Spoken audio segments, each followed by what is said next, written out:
रामनगर गांव उत्तर भारत के एक छोटे से इलाके में बसा हुआ था।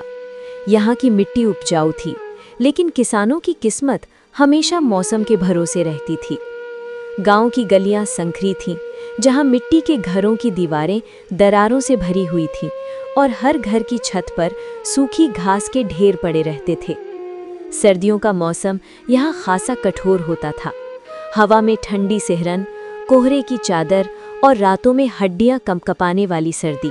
इसी गांव में रहता था श्यामलाल, एक मेहंदी किसान जिसकी उम्र करीब 40 साल की थी।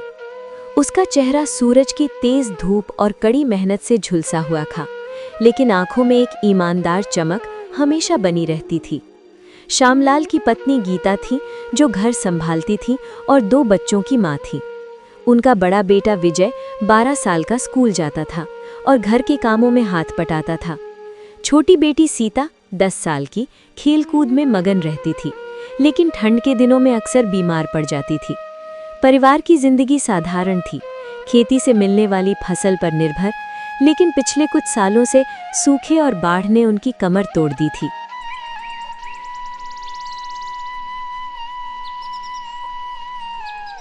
एक शरद सुबह, जब कोहरा गांव को अपनी गोद में समेटे हुए था, श्यामलाल अपने छोटे से घर में बैठा था। हवा में ठंड की सिहरन थी और उसके हाथ में थी चाय की प्याली। तभी दरवाजे पर दस्तक हुई रामदास साहब की।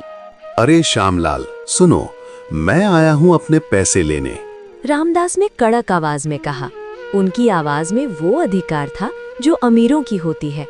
श्यामलाल रसोई में गया और गीता से बोला, सुनो, साहब आए हैं, जो पैसे जमा किए थे वो लाओ, देना पड़ेगा।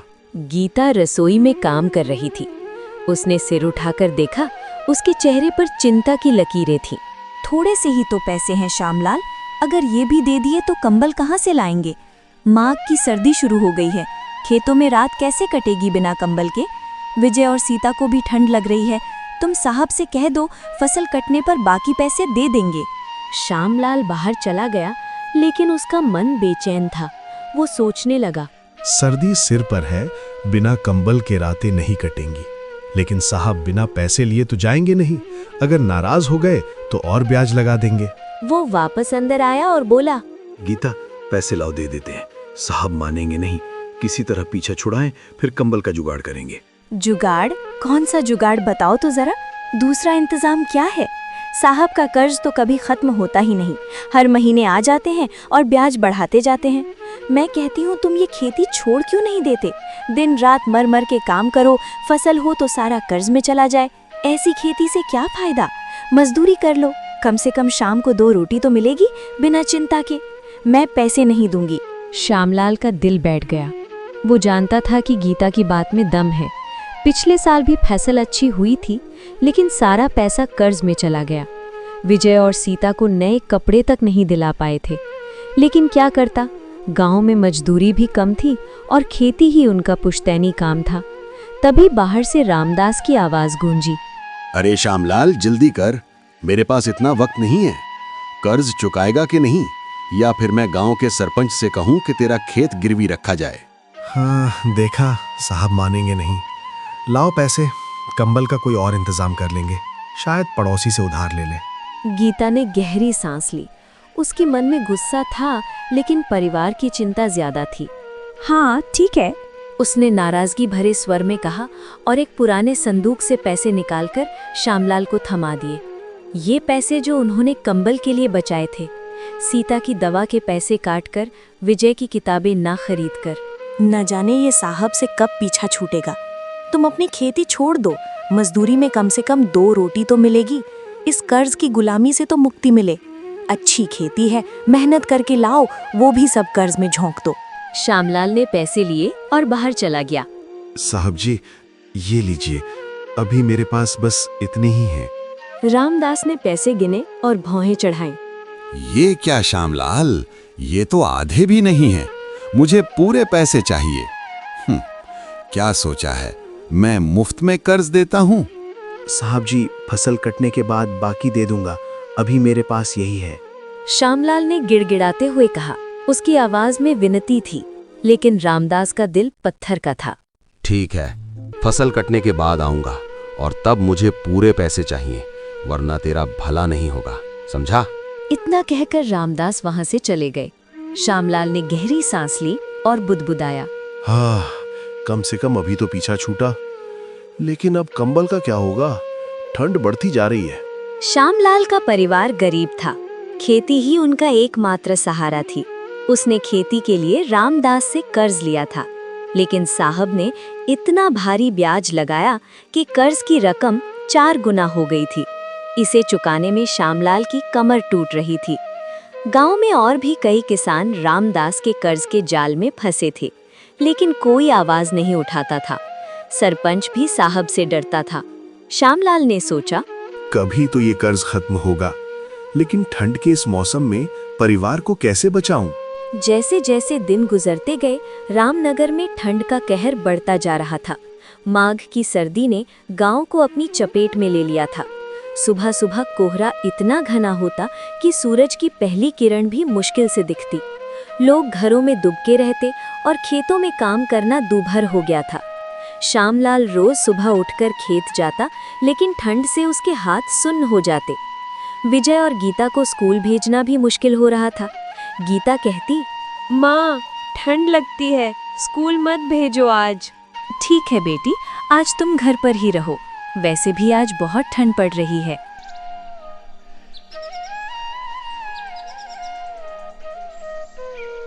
इसी गांव में एक बुजुर्ग विधवा शांतिबाई रहती थी।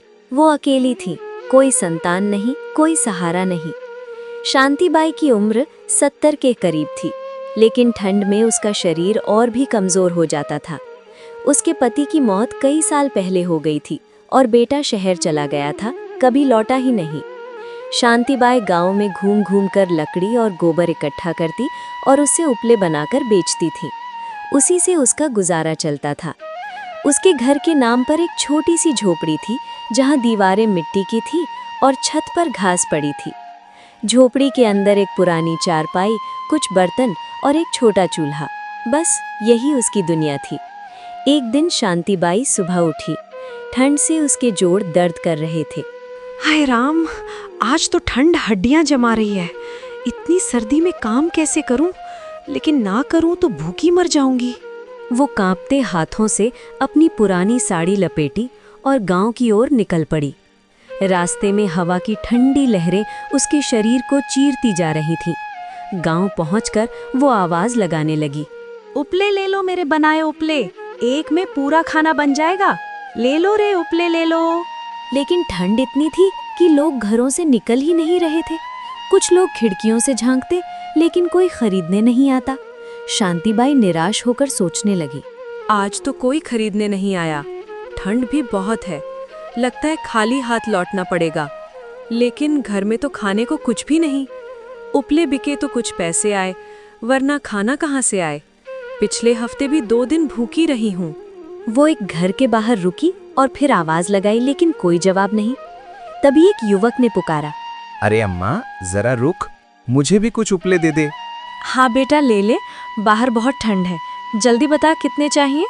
अम्मा, पैसे तो अभी नहीं है, कल दे दूंगा, घर में छुट्टे नहीं है। बेटा, पैसों की जरूरत है, कुछ भी दे दे, भले थोड़ा सा आटा या चावल। ठीक है, मेरे पास ये थोड़ा सा गेहूं है, इसे रख लो। युवक ने कहा और गेहूं का छोटा सा थैला थमा दिया। चलो, आज इसी से काम चल जाएगा। शांतिबाई ने गेहूं लिया और घर की ओर चल पड़ी।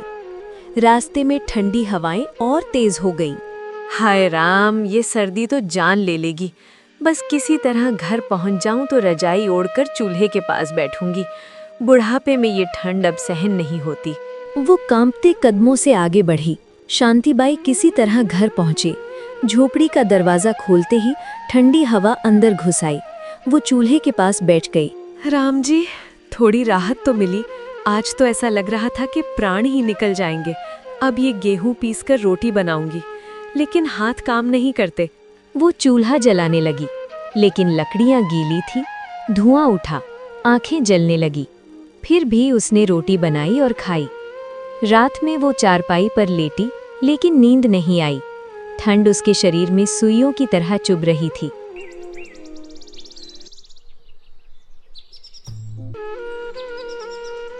ठंड का प्रकोप दिन ब दिन बढ़ता जा रहा था। गांव वाले सर्दी से परेशान थे। श्यामलाल के घर में भी हाल बेहाल था। विजय और सीता ठंड से कांप रहे थे। गीता उन्हें पुरानी चादरों में लपेटती, लेकिन क्या फायदा। श्यामलाल खेतों में काम करता, लेकिन ठंड से उसका शरीर अकड़ जाता। एक शाम जब सूरज डूब रहा था, अचानक आकाश में बादल घिर आए। कड़कड़ाती बिजली चमकी और मूसलाधार बारिश शुरू हो गई। हाय राम, इतनी ठंड में ये बारिश! अगर ये बारिश यूं ही चलती रही तो मेरी फसल बर्बाद हो जाएगी। इतनी मेहनत से तैयार की थी, बीज बोए, पानी दिया, खाद डाली, अब सब पानी में डूब जाएगा। चिंता मत करो, पहली बारिश है, सुबह तक थम जाएगी। राम जी सब ठीक कर देंगे। राम करे ऐसा ही हो। श्यामलाल ने कहा। वो बच्चों के पास बैठ गया। विजय बोला, पापा, बाहर बारिश हो रही है, खेतों में पानी भर जाएगा। ठंड बहुत है गीता, कोई कंबल हो तो निकालो। कंबल कहाँ से लाऊं? जो पैसे थे वो तो साहब ले गए। अब बस एक पुरानी चादर है जो बच्चों को उड़ा दी है। घर में अब कोई कंबल नहीं। देखो, सीता का चेहरा पीला पड़ गया है। हाय राम, ये कैसी मुसीबत! इतनी ठंड में एक कंबल तक नहीं। चलो चूल्हा तो जला दो, कुछ गर्माहट तो मिले। गीता ने चूल्हा जलाया। पूरा परिवार चूल्हे की गर्मी में बैठकर रात काटने की कोशिश करने लगा, लेकिन बारिश रुकने का नाम नहीं ले रही थी। छत से पानी टपक रहा था। श्यामलाल ने बाल्टी रख दी। पूरी रात जाग कर काटी। बारिश ने ठंड को और बढ़ा दिया। तापमान गिरता गया। अगले दिन भी बारिश जारी रही। गांव की सड़कें कीचड़ से भर गईं। लोग घरों में कैद हो गए। श्यामलाल खिड़की से बाहर देखता, लेकिन कुछ नजर नहीं आता। 3 दिन तक बारिश होती रही। चौथे दिन भी जारी रही।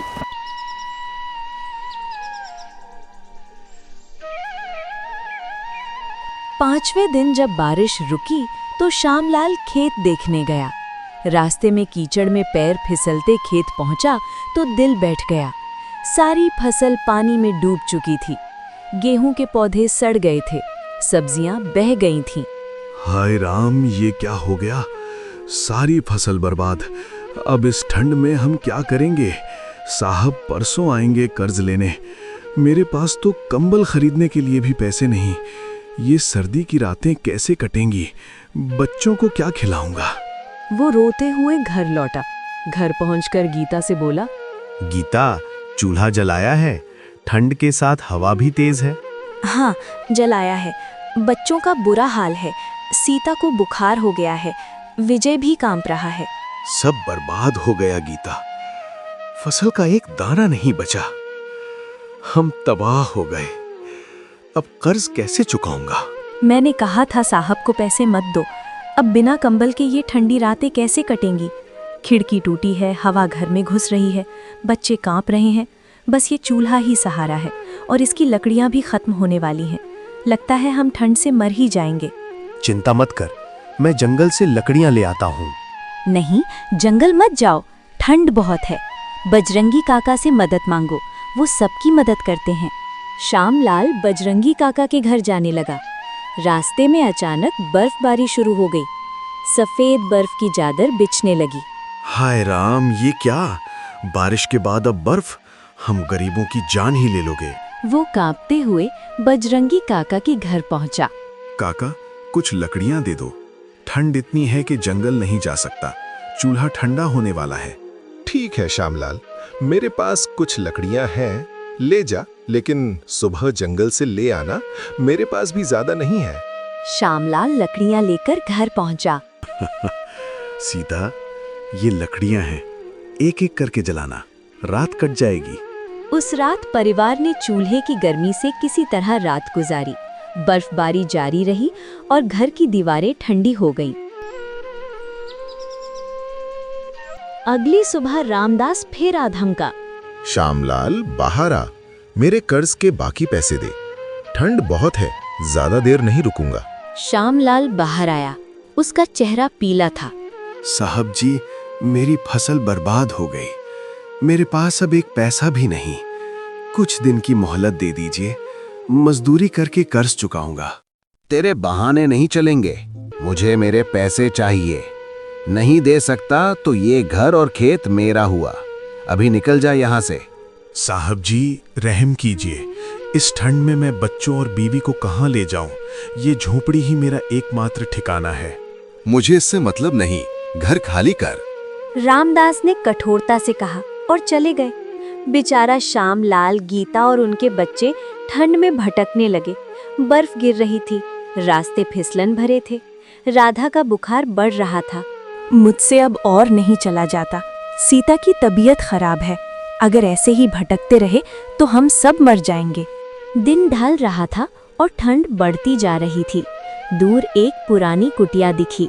गीता, वहाँ एक कुटिया है, चलो वहाँ पूछते हैं, शायद कोई हमें पढ़ा दे दे। वे कुटिया के पास पहुंचे। कोई है इस गरीब की मदद करे? श्यामलाल ने कई बार पुकारा, लेकिन कोई जवाब नहीं आया। लगता है कोई नहीं है, चलो अंदर देखते हैं। कुटिया में एक चारपाई, कुछ पुराने कपड़े और एक चूल्हा था। हम यहाँ थोड़ी देर रुकते हैं, मालिक आएगा तो अपनी मजबूरी बताएंगे। उन्होंने चूल्हा जलाया और बच्चों को पास बिठाया। गर्माहट से कुछ राहत मिली। चूल्हा ठंडा होने वाला है, कुछ लकड़ियाँ ले आओ। श्यामलाल लकड़ियों की तलाश में निकला। थोड़ा आगे बढ़ा ही था कि उसकी नजर एक बूढ़ी औरत पर पड़ी जो ठंड में जमीन पर गिरी थी। वो शांतिबाई थी। अम्मा उठो, क्या हुआ? लगता है ठंड की वजह से बेहोश हो गई। श्यामलाल ने सोचा और उसे कुटिया में ले आया। गीता ने पूछा, ये कौन है? पता नहीं, जमीन पर गिरी थी, ठंड की वजह से बेहोश हो गई। इन्हें चूल्हे के पास लेटाते हैं। थोड़ी देर बाद शांतिबाई की आंखें खुली। अरे तुम कौन हो? मैं तो घर जा रही थी, ठंड में चक्कर आ गए और मैं गिर पड़ी। अम्मा, ये आपकी कुटिया है। मैंने आपको बेहोश देखकर यहाँ लाया। हाँ बेटा, ये मेरा घर है, लेकिन तुम लोग यहाँ कैसे? श्यामलाल ने अपनी सारी व्यथा सुनाई। कर्ज, फसल की बर्बादी, घर से बेदखली। शांतिबाई ने गुस्से से कहा, हाय राम, उस जालिम साहब का सत्यानाश हो। बच्चों पर भी तरस नहीं आया। बेटा, उन उपलों को चूल्हे में डाल दे, आग बुझने वाली है। अम्मा, आप चिंता मत करो, जब तक चाहो हम आपके साथ रह सकते हैं। मेरा तो कोई नहीं। अम्मा, ऐसा मत कहो, अब हम आपके साथ हैं। गीता ने शांतिबाई को पानी पिलाया और बच्चे उनके पास बैठ गए। उस रात वे सब चूल्हे के पास बैठे रहे। शांतिबाई ने पुरानी कहानियां सुनाई और बच्चों को हंसाया। अगली सुबह हल्की धूप निकली। गांव वाले धूप सेकने बाहर आए। श्यामलाल ने कहा, देखो अम्मा, इतने दिन बाद धूप निकली। हाँ बेटा, चलो धूप लेते हैं। शांतिबाई ने कहा, ठंड कम हुई थी लेकिन दिल में सुकून था। अम्मा, आज मैं आपके उपले बेच आता हूँ। ठीक है बेटा। श्यामलाल उपले लेकर गांव में निकला। उपले ले लो, अच्छे उपले, खाना झटपट बनेगा। वो चिल्लाने लगा। लोग आए, उसकी मेहनत देखी और सारे उपले खरीद लिए। श्यामलाल के हाथ कुछ पैसे आए। उसने शांतिबाई के लिए दवा, बच्चों के लिए खाना और थोड़े फल खरीदे। कुटिया में लौटते ही सीता और विजय खुशी से उछल पड़े। पापा खाना लाए? हाँ, आज राम जी ने हमारी सुन ली। बेटा, तेरा दिल सोने का है। गरीब है पर इंसानियत अमीरों से ज्यादा है। रात को सब ने मिलकर खिचड़ी बनाई। कुटिया में हंसी गूंज रही थी। शांतिबाई भजन गाने लगी। तभी बाहर किसी के कदमों की आहट सुनाई दी। श्यामलाल बाहर गया। रामदास खड़े थे। उनका चेहरा बदला हुआ था। श्यामलाल ने निराशा से कहा, साहब जी, अब मेरे पास कुछ नहीं, सब बर्बाद हो गया। श्यामलाल, मैं लेने नहीं, देने आया हूँ।